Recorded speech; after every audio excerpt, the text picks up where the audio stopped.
Hey, welcome to Mooney Reads. My name is Beck, and today I'm going to be talking about a couple of books that were on my Topical TBR for the history of HIV and AIDS in the United States. The books that I'm going to be talking about today include a bind-up of Susan Sontag essays that includes Illnesses Metaphor and AIDS and its Metaphors, and Moving Politics, Emotion, and ACT UP's Fight Against AIDS by Deborah Gould. With this discussion, I'd like to talk a bit about what I learned from each of these, but I also really want to provide good context. While I do hope that this video encourages people to go out and read these books, I also understand that this isn't necessarily what a lot of people do go out of their way to read. Moving Politics in particular is kind of academic heavy, so I know that that's just not accessible to a lot of people. So I really wanted to have a good discussion about what I learned. So I thought I would go ahead and get started with Susan Sontag. I'll look at Illness as Metaphor first. Illness as Metaphor was written in the 70s while Susan Sontag was dealing with cancer herself. She later wrote AIDS and its Metaphors to kind of continue that conversation in the 80s after the AIDS epidemic started. In her first essay, Illness as Metaphor, she primarily focuses on tuberculosis and cancer, but also brings up syphilis and a couple of other diseases as well.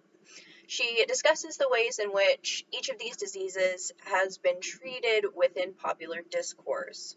So this isn't necessarily about the nature of the disease or what it does, it's about how people talk about it. While each of these definitely does have a number of differences in how they're viewed, there are similarities in how they're treated. So we can definitely see kind of a clear picture of ableism through looking at how each of these things is different versus similar. One theme like this that Sontag finds is that with all three illnesses, there is a moral claim that is made. People's mental and moral strengths are seen through each of these. Of course, I think syphilis is the most obvious, where you could kind of see where people would draw that line. You get syphilis by having sex, and sex is something that's seen as taboo, so it's very easily to say that the person is being amoral or sinful or something like that. But alongside all of that, syphilis was also used in a fair amount of anti-Semitic discussions as well. So that sort of adds to that moralizing. With tuberculosis and cancer, it might seem like this would be a little bit harder to talk about because you don't necessarily do something to get tuberculosis. There's no one root cause. But before current knowledge and intervention, it was widely believed that cancer and tuberculosis were caused by the mental state. Tuberculosis was seen as an overflow of emotions, so typically they attribute writers and artists getting tuberculosis to just emotions that they couldn't keep inside. Meanwhile, cancer was seen as a result of being distant and dissociating yourself from emotions. So those are two very different kind of emotional states that are attached to these. People were also treated quite differently. People with tuberculosis were sort of admired in different ways. In fact, there were a lot of beauty standards that were inspired by how people would look when they had tuberculosis. So being super, super skinny and really pale, but with flushed skin. But despite any romanticization that happened, the underlying theme remains. The person's character is what made them sick. So there is this victim blaming mentality, basically. Sontag also goes on to point out how these illnesses tie in with economic ideas at the time. They basically each fit in with the monetary fears that people were having, which could contribute to why they were the main focuses. Sontag goes into this on page 63. She says, early capitalism assumes the necessity of regulated spending, saving, accountability, discipline, an economy that depends on the rational limitation of desire. Tuberculosis described in images that sum up the negative behavior of the 19th century Homo economicus: consumption, wasting, and squandering of vitality. Advanced capitalism requires expansion, speculation, and the creation of new needs. The problem of satisfaction and dissatisfaction, buying on credit, mobility. an economy that depends on the irrational indulgence of desire. Cancer is described in images that sum up the negative behavior of the 20th century Homo economicus. Abnormal growth, repression of energy, that is, refusal to consume or spend. In pointing out this connection of capitalism, I find it interesting, particularly alongside the victim blaming. Perhaps the sick are expected to pull themselves up by their bootstraps and manifest their way into the able-bodied American dream. Sontag doesn't really address this specifically, but I do think that this sentiment can give us a really good idea as to why the American healthcare system is the way that it is. On top of this blame, there's also the theme of final and unchangeable mortality.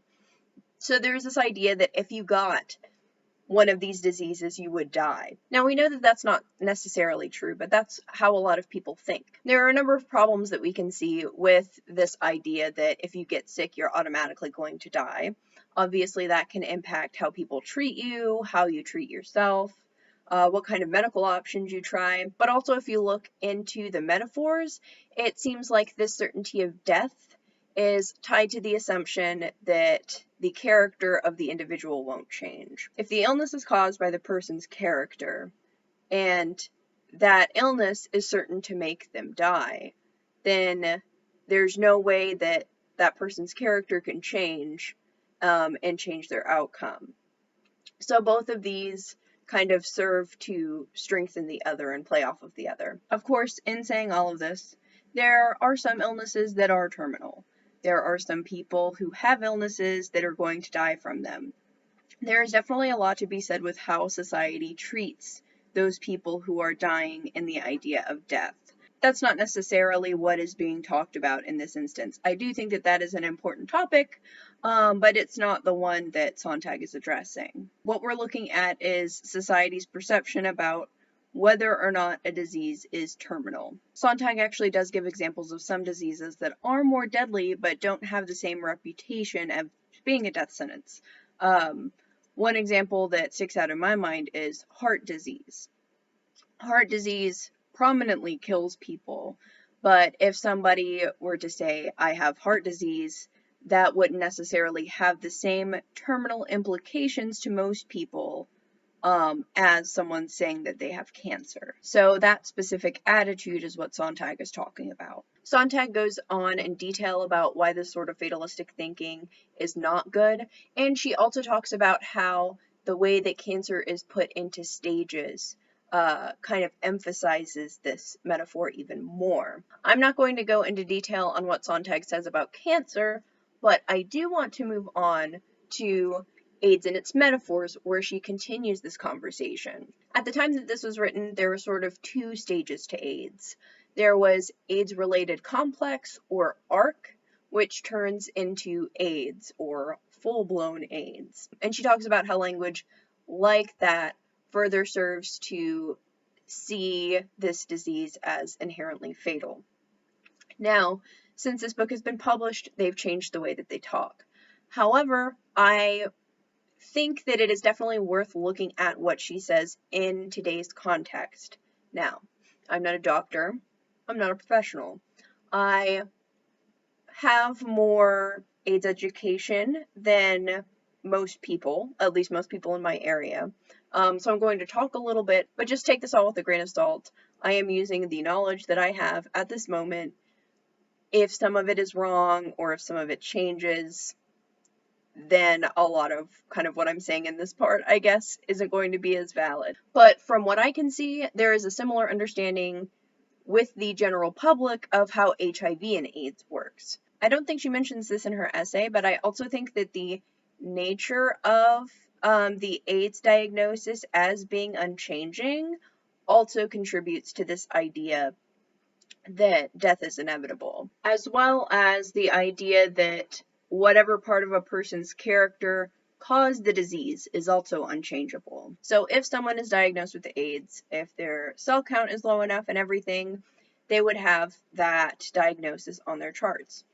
However, if they get their cell count back up and are no longer exhibiting all of the symptoms of AIDS, they still have that on their medical record. They still are a person with AIDS, even if they aren't exhibiting all of the symptoms right then. To my knowledge, there also isn't any official diagnostic framework for handling what we know now about undetectable viral loads being untransmittable. But even if someone gets to the point where they are undetectable, they still have kind of the same diagnosis. Now, of course, with all of this, I do recognize that there is potential for a person to go back.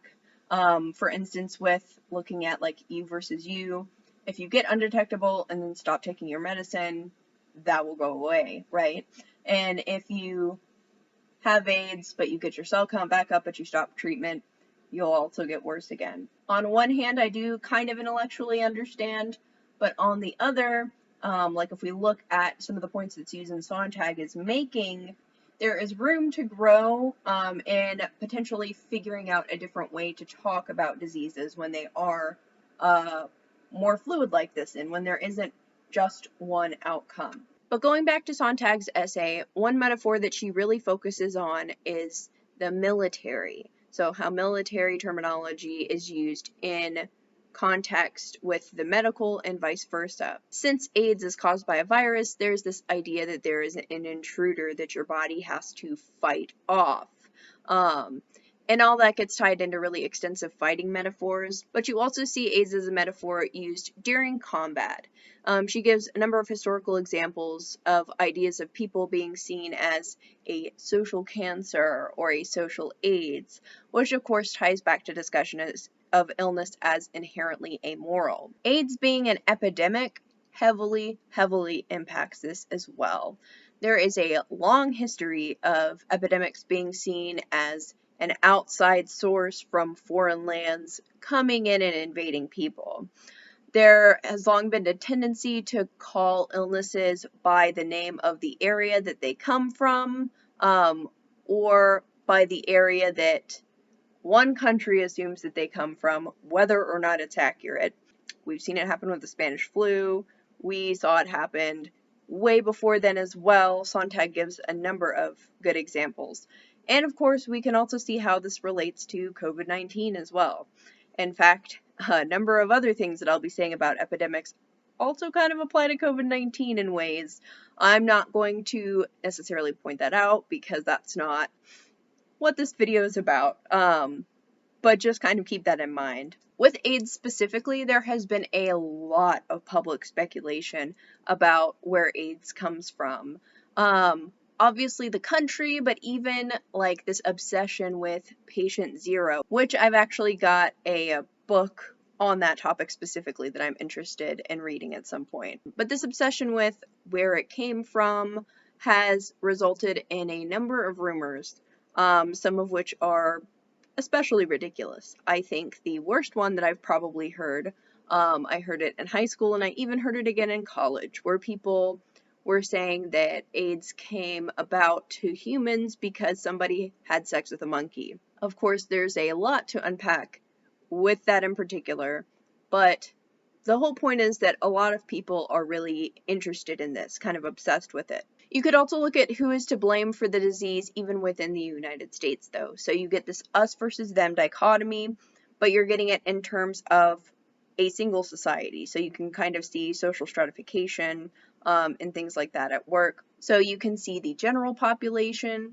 straight, white, generally conservative, versus the people who have AIDS, which are seen within kind of the public discourse as overwhelmingly gay, people of color, and drug users. So people who are seen in a negative social light. Sontag discusses this dichotomy at length and talks about how this even impacted how certain politicians reacted to this epidemic. In this particular passage, Sontag talks about how a lot of conservative politicians first started to talk about the AIDS epidemic and seeing it as, you know, a gay disease that they are bringing to the general public so that people are being attacked and that sort of thing. But eventually the discourse changed a little bit. This is on page 152. Recently, these same mythologists who have been eager to use AIDS for ideological mobilizing against deviants have backed away from the most panic-inspiring estimates of the illness. They are among the most vocal of those who insist that the infection will not spread to the general population. They have turned their attention to denouncing hysteria or frenzy about AIDS. Behind what they now consider the excessive publicity given to the disease, they discern the desire to placate an all-powerful minority by agreeing to regard their disease as ours. Further evidence of the sway of nefarious liberal values and the end of America's spiritual decline. Making AIDS everyone's problem, and therefore the subject on which everyone needs to be educated, charged the anti-liberal AIDS mythologists, subverts our understanding of the difference between us and them. Indeed, exaplates, or at least makes irrelevant moral judgments about them. In such rhetoric, the disease continues to be identified almost exclusively with homosexuality, and specifically the practice of sodomy. Quote, "Has America become a country where classroom discussion of the Ten Commandments is impermissible, but the teacher instructions in safe sodomy are to be mandatory?" inquires Pat Buchanan, protesting the, quote, "foolish proposal made in the report of the recent Presidential Commission on the Epidemic, charged by Admiral Watkins to outlaw discrimination against people with AIDS." So, basically the discourse shifted from they are attacking us to they want us to take care of this issue that they caused and that they are responsible for. Epidemics are sometimes viewed morally, as the group getting sick is seen as getting what's coming to them, which I think is clearly demonstrated with the AIDS epidemic. But again, we're seeing people who are being blamed for being sick again. So this same crux of ableism throughout this whole thing. Now, switching gears to moving politics, there is so much that this book covers. Its main focus is on how emotions impacted activism around the AIDS epidemic. More specifically, how socially acceptable emotions and ways to show emotion within the group were. So, the group's emotional habitus. And then in discussing this, she also talks about a lot of other events that happened around the gay community during the AIDS epidemic. To start off with, she goes into how it was in the early days. She kind of outlines the emotional habitus of the LGBT community from 81 to around 86. The big thing that she saw within this time was what she called gay and lesbian ambivalence. On page 12, she defines this as a contradictory constellation of simultaneously felt positive and negative states about both homosexuality and dominant heteronormative society. So there were a lot of conflicting emotions. So within this ambivalence, we saw fear of rejection, especially with the us versus them mentality that we've already talked about. There's also kind of a fear of gay sex. And within that, you saw a lot of shame as well. There was kind of a need to almost manage PR during this time. This idea of, we're gay, but we're just the same as you, except for what we do in the bedroom. There were even some people who really went out of their way to emphasize the fact that, they were American. They paid their taxes. They didn't litter. I am just like you. That sort of a thing. Now, that might sound like a good idea because they're trying to bridge them versus us, but that's not really what ended up happening.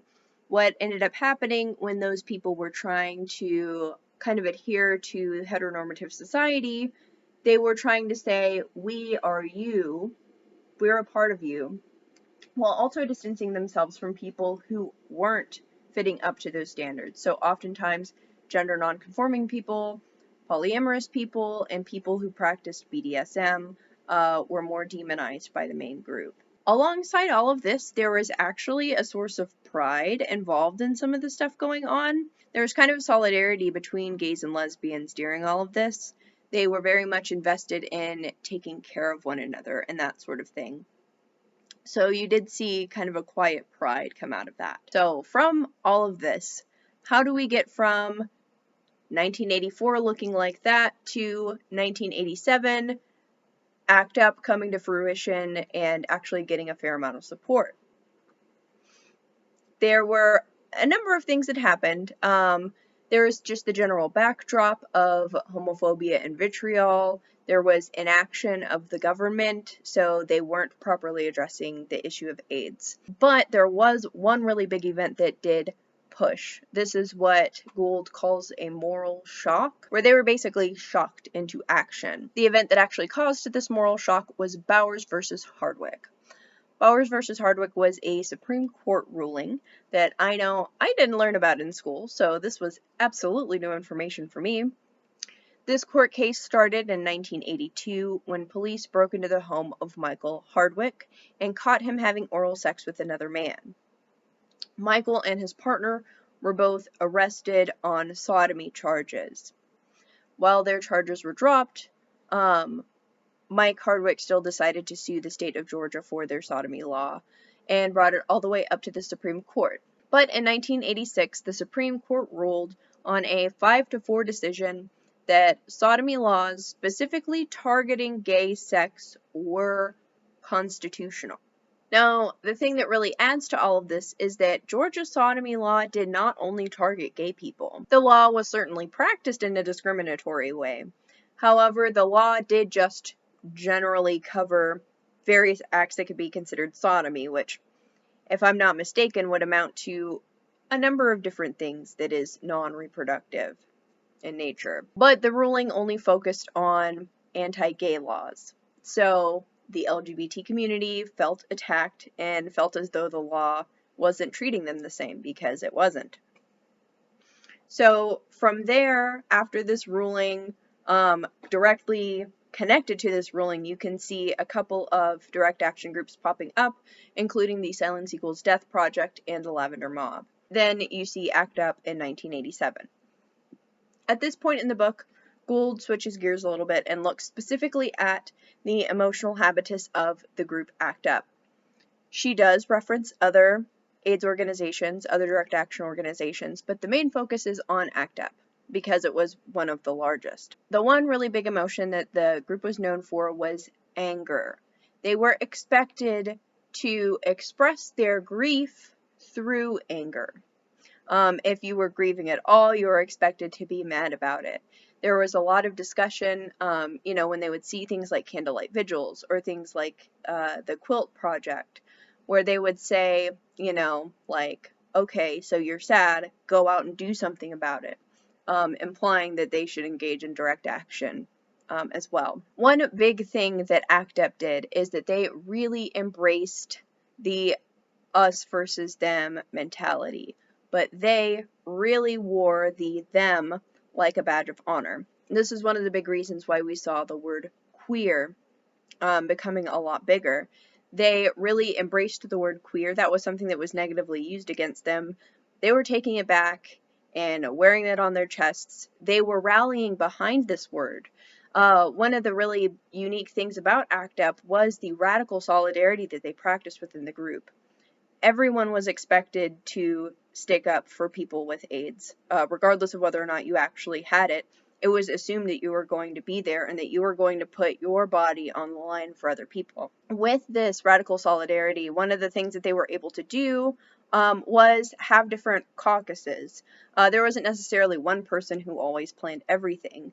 People could get together and talk about their own personal issues. They would have things like Women's Caucus, Puerto Rican Caucus, an environmental caucus. So within that group, they could come up with an idea and then get up in front of everyone and say, hey, this is when we're doing this motion and this is why we're doing it.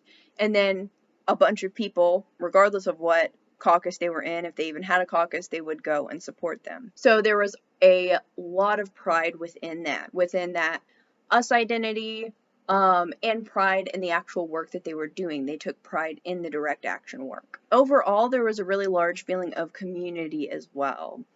Of course, this wasn't necessarily going to be true for 100% of the people, but a lot of the people got their socializing from that group. This was where all of their friends were. This is where basically their family was. So that was another really important thing. Sexuality was also a really big piece of it.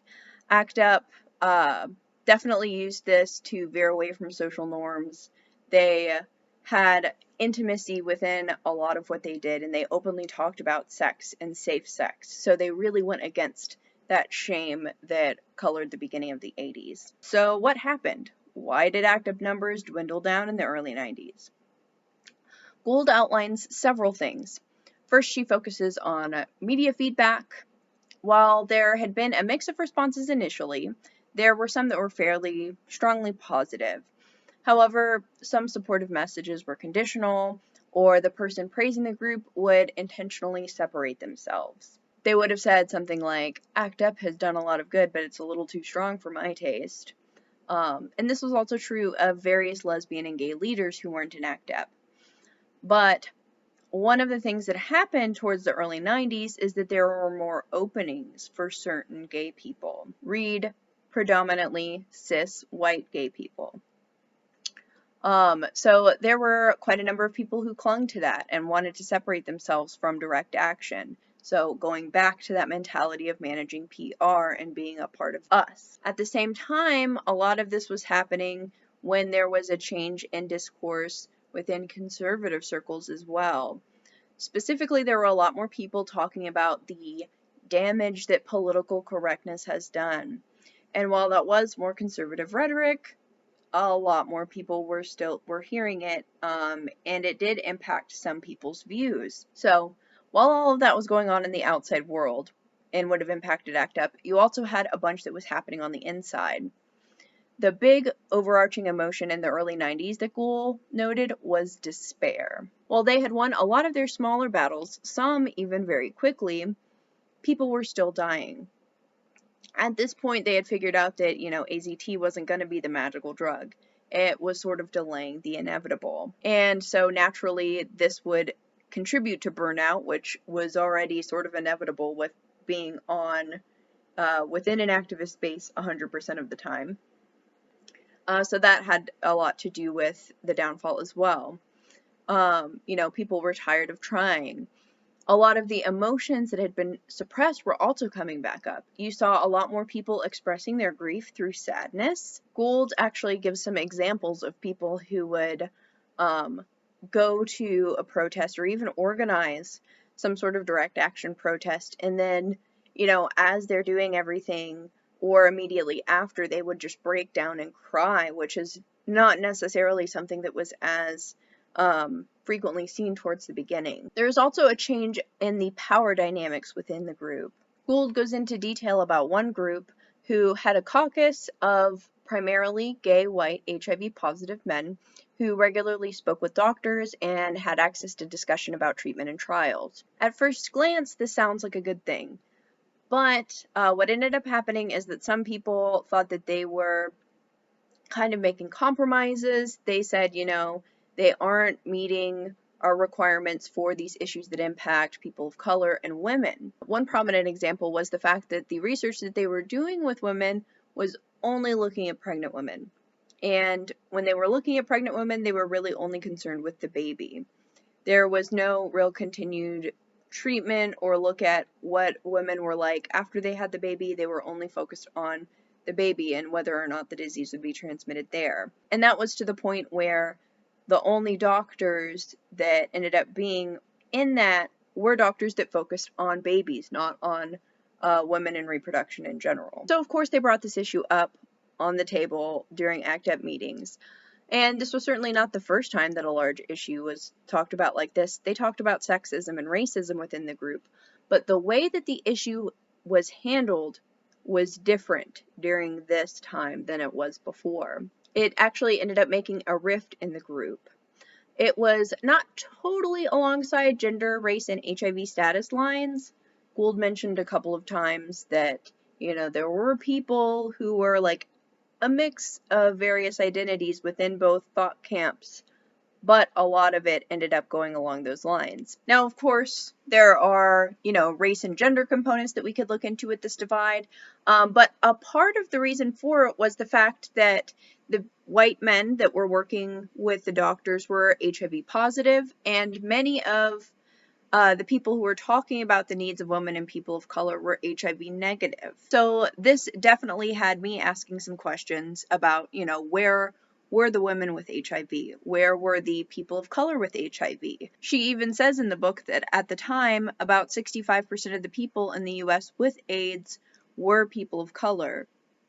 So why wasn't this group representative? One big thing that comes to mind is obviously money. People who are multiply marginalized like that are less likely to have time to not work and instead go out and do all of these risky things. These things that a lot of the time also involved being arrested, which would have been a more risky thing for a person of color to do, especially since this was in the middle of a lot of people of color being incarcerated even more often. So I could definitely see the possibility of someone not wanting to necessarily put themselves at risk like that.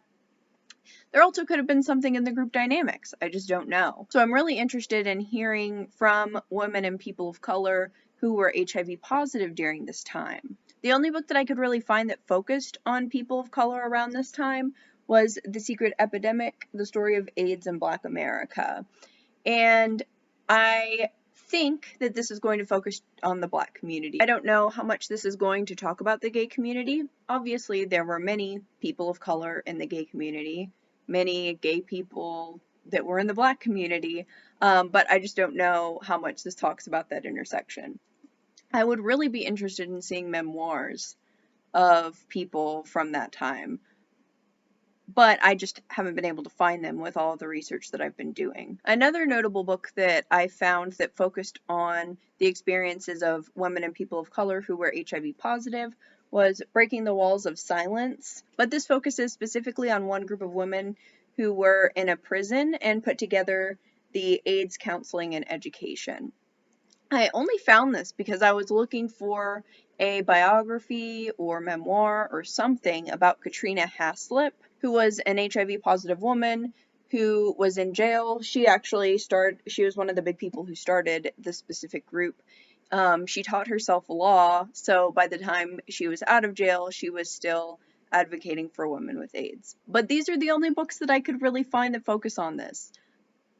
So if anyone has leads on books that focus on this specific experience during this time period, please let me know. But going back to moving politics, there was definitely a divide within the group. The women and people of color felt betrayed that the men who had access weren't fighting for them in their perspective, and then the white men in the group felt betrayed because they thought that they were against making any progress because they were against the specific way that they were going about it. So both sides were defensive, set in their ways, and ended up turning to moralism, or in other words, they saw the other side as inherently amoral because they didn't agree with them. And, beforehand when they had issues like this, the language might have been still fairly strong, but they didn't resort to moralism, which is really what changed the game. So really, at least from what I got, one of the big things that led to ACT UP's downfall was that the radical solidarity cracked. They let in the us versus them sort of mentality, and that was only made possible due to lack of morale because of despair, burnout, and suppression, alongside the changing political landscape. Honestly, this ends on a depressing note. I would really like to know more about what happened from there because obviously advances have happened. PrEP and PEP are really huge innovations. HIV is absolutely not a death sentence anymore. So I'm hoping that the other books that I have will fill in some of these blanks. I'm thinking that Voices in the Band will probably fill in what happened after ACT UP. This is looking at how the outlook on AIDS care changed from doomed to hopeful. So I fear that will be good. And I suspect that How to Survive a Plague will also be helpful for that as well. But before I kind of move on to the next piece of time, I do think that I want to focus a little bit more on ACT UP still. and some of what was happening in the earlier times. The first one that I'm going to be reading is Queer and Loathing by David Feinberg, and this is a memoir where David Feinberg talks about his experience in ACT UP.